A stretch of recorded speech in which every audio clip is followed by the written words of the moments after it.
पाकिस्तान कोई वास्तविकता नहीं है। या तो उसका भारत में विलय होगा या पाकिस्तान इतिहास से समाप्त होगा, हमेशा के लिए समाप्त होगा। जिसका कोई वास्तविक अस्तित्व नहीं है उसको नष्ट ही होना है, और उसकी नष्टता, उसके नश्वरता को हमें संदेह की निगाहों से नहीं देखना चाहिए। हमें मानना चाहिए होगा भारत की आजादी, इस बात के लिए हम सब का आह्वान कर रहे हैं। तिथि बदली है लेकिन चेहरे बदले होंगे, लेकिन घटनाओं का स्वरूप उसी प्रकार का है जो 1947 में हुआ था। वही तो पाकिस्तान में आज भी हो रहा है। वही तो पूर्वी पाकिस्तान कहा जाने वाला आज का बांग्लादेश में वही तो हो रहा है। उस समय 10 लाख हिंदू एक साथ काटे गए थे, हिंदू सिख सभी थे, एक साथ काटे गए थे। और आज भी वही आगजनी, वही तोड़फोड़, वही लूटपाट, बहन और बेटियों के साथ वही अत्याचार, उसी प्रकार की त्रासदी का दृश्य आज भी हम सबके सामने है। और इस सब के बावजूद इस प्रकार के कार्यक्रमों को केवल एक औपचारिकता बना करके हम लोग केवल अपनी बात करने तक सीमित हो जाते हैं। आखिर कब इतिहास की इन गलतियों से हम सबक सीखेंगे? और आज मैं आप सबसे यही कहने के लिए आया हूं, हम आभारी हैं प्रधानमंत्री मोदी जी के, जिन्होंने इतिहास के इन काले अध्यायों से पर्दा उठा करके देश की जनता की आंखों को खोलने का काम किया है, देश का ध्यान आकर्षित किया है, इतिहास की इन गलतियों के परिमार्जन के लिए रास्ता बनाने का एक आह्वान हम सबका किया है। और उसी आह्वान के साथ जोड़ने के लिए मैं आप सबसे भी कहने के लिए आया हूं कि जो दृश्य 1947 में हुआ था वही दृश्य तो आज बांग्लादेश के अंदर हम सबको देखने को मिल रहा है। 1.5 करोड़ हिंदू किस तरीके से बांग्लादेश के अंदर आज चिल्ला चिल्ला करके अपने आप को, अपनी अस्मिता को बचाने के लिए गुहार लगा रहे हैं।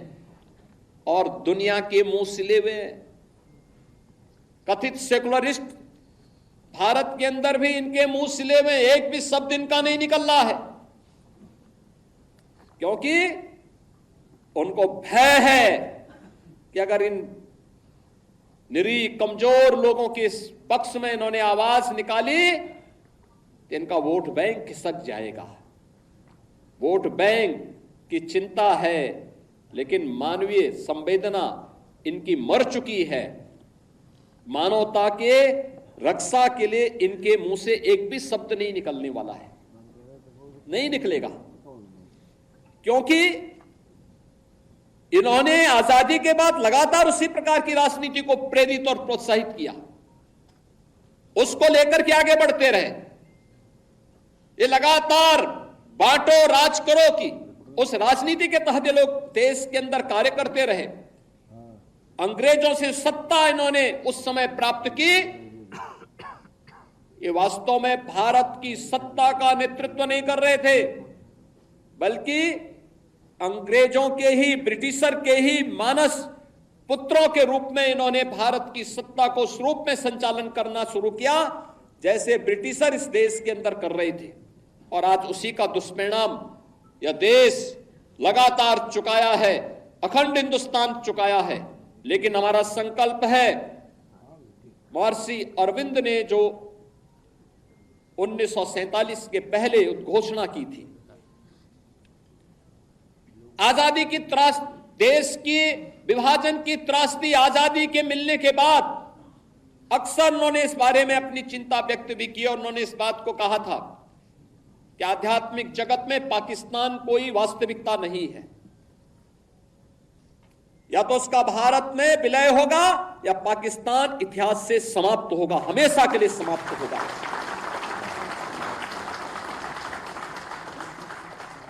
क्योंकि आध्यात्मिक जगत में जब जिसका कोई वास्तविक अस्तित्व नहीं है उसको नष्ट ही होना है। और उसकी नष्टता, उसके नश्वरता को हमें संदेह की निगाहों से नहीं देखना चाहिए। हमें यह मानना चाहिए ये होगा, लेकिन इसके लिए हमें भी तैयार होना होगा, हमें भी अपने आप को तैयार करना होगा, हमें अपनी उन गलतियों का परिमार्जन करना पड़ेगा जिन गलतियों के कारण विदेशी आक्रांताओं को भारत के अंदर घुसने, भारत के पवित्र तीर्थ स्थलों को अपवित्र करने, भारत की परंपरा और संस्कृति को नष्ट करने का एक अवसर जिन्हें प्राप्त हुआ था, उस प्रकार की गलतियों को, वह विभाजन की जो त्रासदी तक हमें पहुंचाया है, वह जातीय विभाजन के रूप में, क्षेत्रीय विभाजन के रूप में, भाषाई विभाजन के रूप में, इन सभी से उभर करके हम सबको राष्ट्र प्रथम के भाव के साथ मिलकर के कार्य करना होगा। भारत की आजादी इस बात के लिए हम सबका आह्वान कर रही है।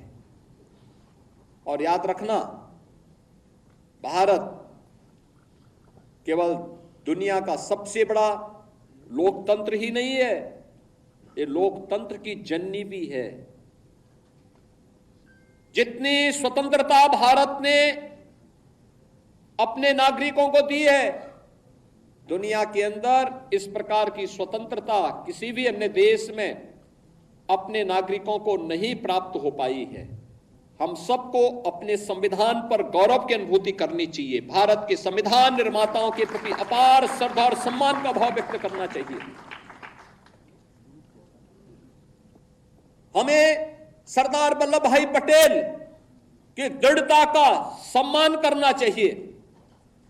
हमें बाबा साहब डॉक्टर भीमराव अंबेडकर के प्रति सत सत नमन करना चाहिए, जिन्होंने अपनी पीड़ा को दबाने के बावजूद भारत की एकता और अखंडता के प्रतीक भारत के संविधान को भारतवासियों को प्रदान किया, जो संविधान आज भी हम सबका नेतृत्व करता है, हमारा मार्गदर्शन करता है।